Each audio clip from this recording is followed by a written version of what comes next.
Wow. Status report for tomorrow's game versus Los Angeles. Caitlin Clark out back. Tony, status report, fans out. Fatigue. Just look at those reactions. Go ahead and scroll through them. Every single one is radiating that same raw, unmistakable energy, betrayal, anger, and pure exhaustion. This isn't your typical game day disappointment you shake off by morning. This is a fan base that is visibly, loudly reaching a breaking point in real time. And it all traces back to one injury report that dropped on what should have been a completely routine Tuesday afternoon. The Indiana Fever posted their official injury status ahead of their nationally televised CBS game against the Los Angeles Sparks, and one name stopped everyone cold: Caitlin Clark, listed as out with a back injury. Within minutes, that comment section transformed into an absolute digital riot.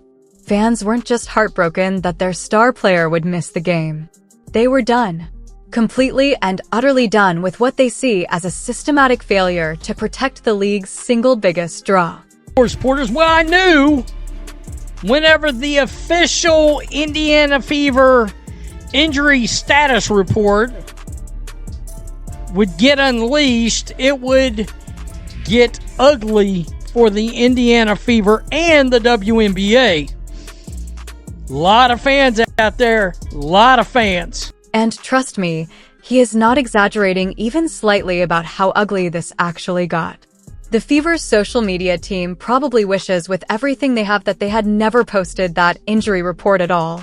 Because what followed wasn't just criticism or frustrated comments. It was a full-scale fan revolt with one loud, unmistakable message: we're not watching anymore. Now let's put this in proper context, because this wasn't some random regular season game buried deep on League Pass. This was a nationally televised CBS broadcast, free and over-the-air for absolutely anyone with an antenna. The kind of massive exposure the WNBA desperately needs to grow its audience well beyond hardcore fans. Prime time, major network, the exact situation where you would want your biggest star front and center without question. Instead, fans opened social media only to discover that Caitlin Clark would be sitting on the bench nursing a back injury. An injury that, according to the growing and passionate consensus among her supporters, happened because the league has allowed her to be physically targeted all season long without any real consequence. Until we feel satisfaction with the one player that largely people are tuning in to see, which is Caitlin Clark. So, two posts have backfired. Let's start with this one, because the irony was not lost on me. Tomorrow, meaning tomorrow night's game. And now we are getting to the absolute heart of it. This isn't about one injury or one missed game, not even close. This is about accumulated frustration that has been steadily building ever since Clark first entered the league back in April 2024. Fans have watched her get knocked down, elbowed, grabbed, and roughed up in ways that would draw immediate technical fouls or even flat-out ejections in most professional basketball leagues around the world. The Alyssa Thomas incident he's referencing took place during a game against the Connecticut Sun. Thomas, a veteran forward well known for her physical style of play, made contact with Clark that fans immediately labeled as intentional and completely excessive. Video replays clearly showed Thomas's fist connecting with Clark's throat area during a scramble for the ball. No flagrant foul was called. No review was initiated. Play continued as if absolutely nothing had happened.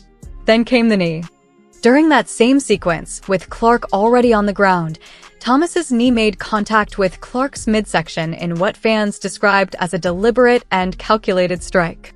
Again, no whistle, no review, no acknowledgement whatsoever from officials that anything inappropriate had even occurred.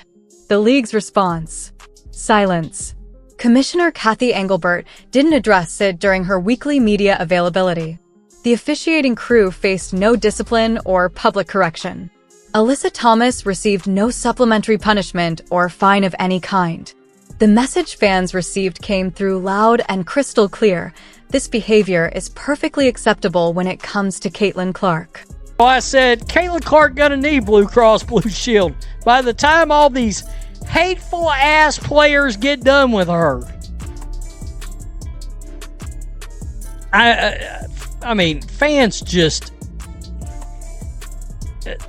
aren't having it. Stop pretending to care about women.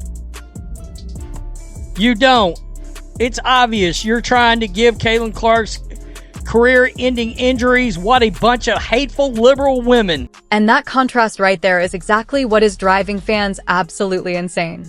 The Fever had just posted about Inspiring Women Night, presented by Anthem Blue Cross Blue Shield, celebrating female empowerment and real achievement. The irony hit immediately, and it hit brutally hard. How can you genuinely celebrate inspiring women while allowing your most inspiring player to absorb physical abuse without any protection whatsoever? Fans flooded the comments with variations of that same burning theme. You don't actually care about women. You care about an agenda that doesn't include protecting Caitlin Clark because she simply doesn't fit the profile of who you want representing this league. She's too popular, too white, too straight, too deeply connected to a fan base that doesn't align with the WNBA's traditional demographic. Now, whether that perception is fully accurate or not almost doesn't matter at this point. It's what a significant and vocal portion of the Fever's fan base genuinely believes, and belief, as we all know, drives behavior. And in this case, that behavior is a very serious, very real threatened boycott, not just of this one game, but potentially the entire remainder of the season until their demands are finally heard and met. Then watch Stephanie White's shitty, boring offense with dribble, Mitchell leading the team. Call me when Cece gets back. Boycott the Indiana Fever games. Boycott. I will be celebrating not watching the Fever tomorrow. Wow. WNBA, where everybody gets a shot. This shit writes itself. Are you kidding me? And these are not casual fans making empty threats, not even close. Just look at the sheer specificity of their complaints. They're citing exact incidents by name, calling out specific players who have repeatedly targeted Clark, and pointing to a clear and undeniable pattern of behavior from the league office that they interpret as nothing short of deliberate negligence. Now, the assault language being used is strong, but let's actually examine the legal framework here for a moment. In most jurisdictions, assault is defined as intentionally causing physical harm or creating a reasonable fear of imminent danger. If these exact same actions occurred outside the context of a basketball game between two people on an ordinary street, they would absolutely and without question meet the legal definition of assault. The fact that they happen during a professional sporting event does not automatically make them legal or even remotely acceptable. Professional sports leagues have rules specifically designed and put in place to prevent this exact kind of conduct. Flagrant fouls exist to penalize and actively deter excessive physical contact that goes well beyond normal basketball play. The WNBA's own rulebook clearly states that officials must call flagrant fouls for contact that is excessive or unnecessary, particularly when it targets vulnerable areas or occurs when a player is completely defenseless. By that very standard, fans argue the league has consistently and repeatedly failed to enforce its own written rules whenever Clark is the victim. And that failure has now directly resulted in her missing a nationally televised game with a back injury that her supporters directly and firmly attribute to accumulated physical abuse. Guys, if I go out there and walk up to another grown-ass man that's also 6 foot tall, whatever, and I jump on this dude, and I knee him while he's on the ground in his sack. All right? Just like Alyssa Thomas kneed Caitlin Clark in her privates. Viciously. And here is where things get even more complicated and deeply unsettling. The injury report lists Caitlin Clark as out due to back issues, but fans are connecting dots that paint a far more disturbing picture. After the Alyssa Thomas throat punch incident, Clark was visibly seen on the bench with her hand pressed against her neck, clearly in significant discomfort. She pushed through and finished that game, but appeared to be moving noticeably differently in subsequent practices. And now she's out with a back injury.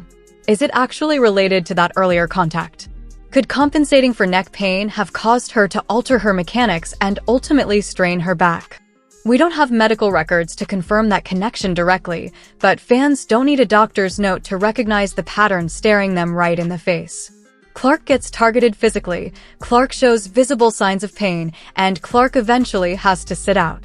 Meanwhile, every single player who initiated that contact faces absolutely zero consequences.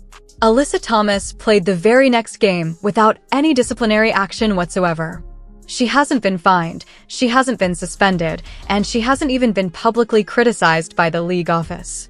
In fact, other WNBA players and even an assistant coach for the Phoenix Mercury came out to defend Thomas on social media, suggesting that Clark simply needs to toughen up and accept physical play as part of the game. And that response is precisely what is pushing fans completely over the edge.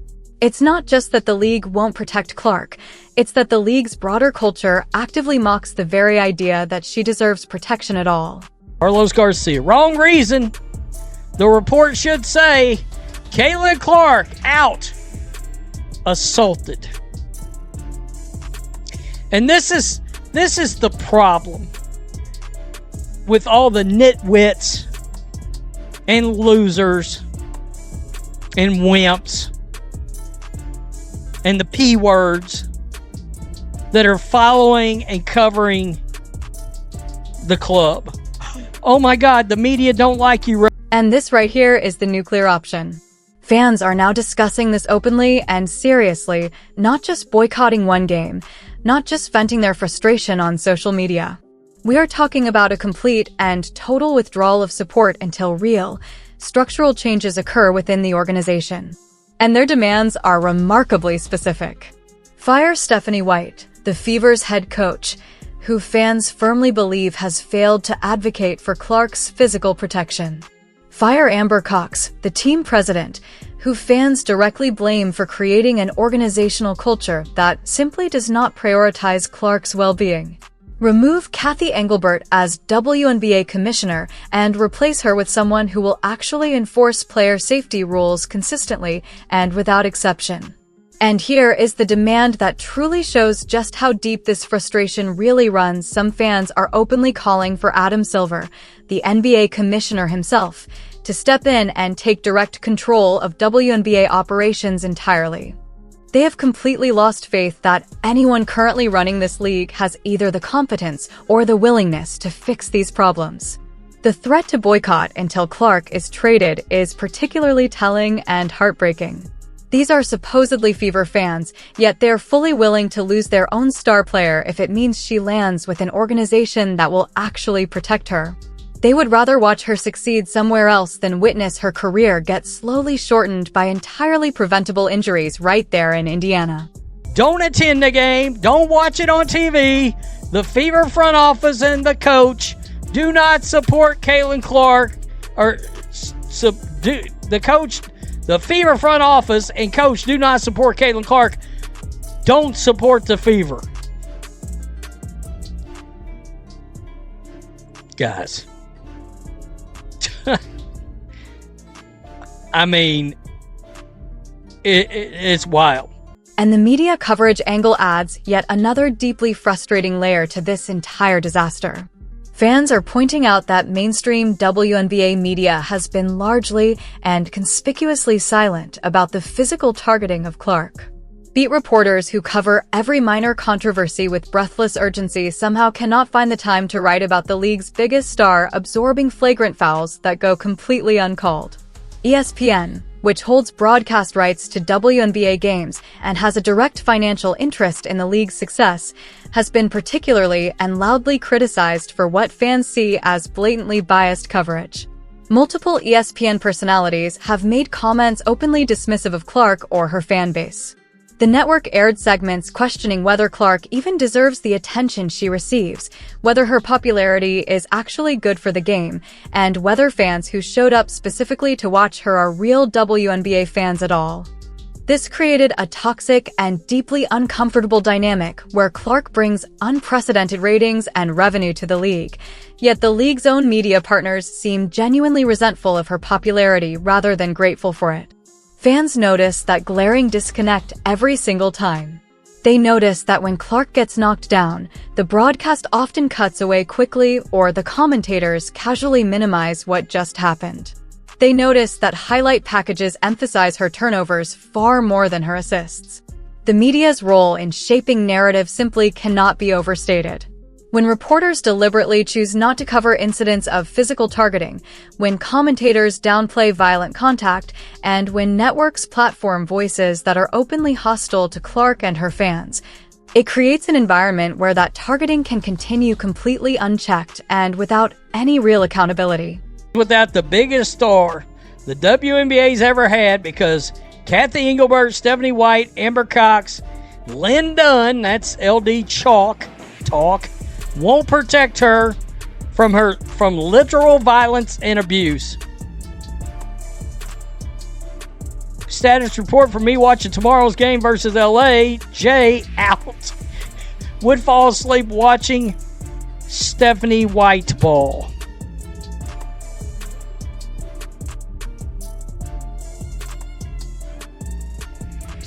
The fans have spoken. The fans have spoken. They have spoken loudly. And the Stephanie White conspiracy theory is very clearly gaining serious traction in fan circles. And while we absolutely cannot confirm any of this without direct and concrete evidence, the timeline is suspicious enough to fully understand why fans are asking these pointed questions. Stephanie White was hired as the Fever's head coach in October 2024. But before that, she served as head coach of the Connecticut Sun from 2023 through 2024. And during her time in Connecticut, she worked directly and closely with Alyssa Thomas, the very same player who would later be involved in the throat punch incident with Clark. White also worked alongside Dejanai Carrington, another Sun player who has been publicly and repeatedly critical of Clark and her fan base on social media. She also built professional relationships with various ESPN personalities who cover the Sun, including some who have made comments that Clark's fans consider outright hostile or dismissive. Now White is coaching Clark, and fans are left wondering some very uncomfortable things. Did she bring deeply negative opinions about Clark with her from Connecticut? Did she share inside information about Clark's game or personality with her former players? Is she deliberately designing offensive schemes that minimize Clark's strengths because she is simply uncomfortable coaching a player who is more famous than the coach herself? The evidence fans point to is White's offensive system, which has visibly reduced Clark to more of a role player rather than featuring her as the primary initiator and engine of the offense. Clark's usage rate has dropped noticeably. Her assists are down. She is spending far too many possessions standing in the corner rather than running pick and roll. For a player who absolutely thrived at Iowa by dominating the ball and creating for others, this feels like a very deliberate and calculated choice to quietly diminish her impact. Quite clear, they ain't gonna miss Kathy Engelbert. They're not. You know, Coach Anderson reached out to me right before I hit record. And he said, is it possible that Stephanie White ran her mouth to DeWanna Bonner, Alyssa Thomas, when she was coaching the Connecticut Sun about Caitlin Clark? And I said, well, she could have done that. She also could have run her mouth to Lisa Salters, who works in the media for a network in which we've seen ESPN have a lot of Caitlin Clark haters. What's really going on here? I'm going to tell you who's also very, very guilty here. Aaron Kane, the agent. Caitlin Clark, get a new agent. She's a bum. Tell me what you think. Peace. And here is exactly what makes this situation so dangerously volatile. The WNBA just experienced its most successful season in league history, almost entirely because of Caitlin Clark. Attendance records were shattered at Fever games. Television ratings for games featuring Clark were triple or quadruple the league average. Merchandise sales exploded, sponsorship deals multiplied, and the entire economic foundation of the league improved dramatically. All of that growth is tied to one player, and that player is now sitting out nationally televised games because of injuries fans directly attribute to the league's failure to protect her. What happens if those fans follow through on their boycott threats?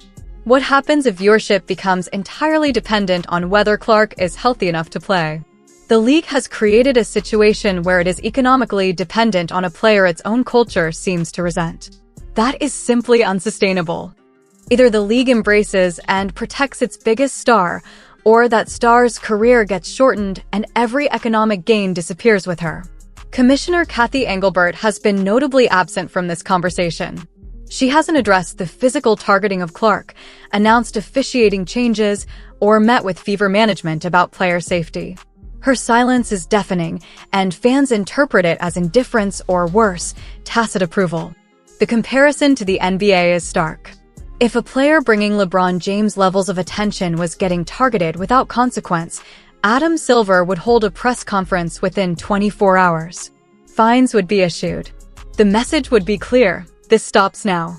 Instead, the WNBA has let the situation fester while their most valuable asset accumulates injuries. Caitlin Clark is represented by Erin Kane, and fans question whether Kane has effectively advocated for her client. Has she demanded better protection from league officials? Filed formal complaints about officiating? The public result is that nothing has changed. Clark continues absorbing physical abuse while the league looks the other way. Can the league afford to alienate the fan base Clark brought with her? These aren't traditional WNBA fans. These are Clark fans first, WNBA fans second. Their loyalty is to her, not the league.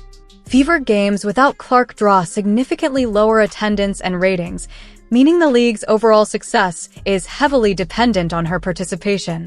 If her career is shortened because the league failed to protect her, the WNBA will be right back to half-empty arenas and minimal television audiences.